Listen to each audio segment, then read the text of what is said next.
that possibly what makes it so hard to talk about this issue is we put such an emphasis on competition, and we want our children to make it in the world.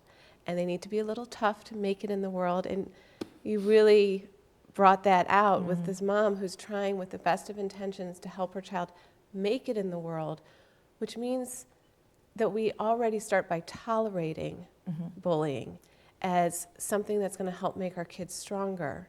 And so that creates such a conflict, I think.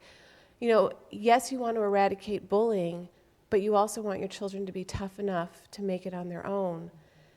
And it makes it very hard to know then, so what do you tolerate? What do you step in and say, that's unacceptable? How many battles do you fight for your children, and when do you say, you need to fight this one? Yeah, I think that's a gray area for a parent, that where we're all hoping that you're making the right decision. Doing it right. And because I think with Lacey, that's who I don't want to say identified with, but my heart went out to, because I was kind of so hoping Peter's mother, I would just obviously see where I would not make any of those mistakes. This would be very clear to me, and it wasn't. Lacey's was a good mother, did her best to do what she thought she should, and was still, even later in the book, still, okay, now I've got this situation, I'm going to be the best mother I can now.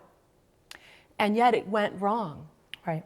It's always easy, I think, to point the blame when a parent does something wrong and say, well, that's why your child turned out to be a monster. Right. What if you do everything right? Right. And your child still turns out to do something awful. In that case, as a mom, do you still love that child? What does that say about you? Could you not love that child? You know, I thought love is supposed to be unconditional.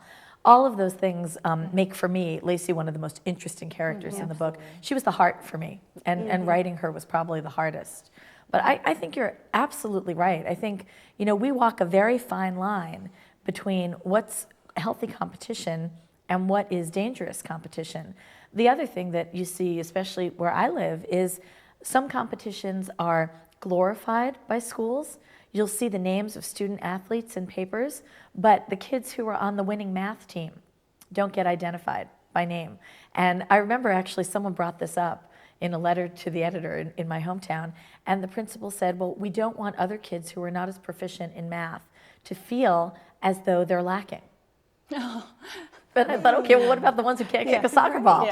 You know, so to me, that doesn't make a lot of sense. I don't necessarily think that the right emphasis is always given. I think it would be very interesting, this world, if we gave equal emphasis in school to athletics and education and art and theater and all the other range of talents that kids have, which I don't necessarily think is always clear in every high school.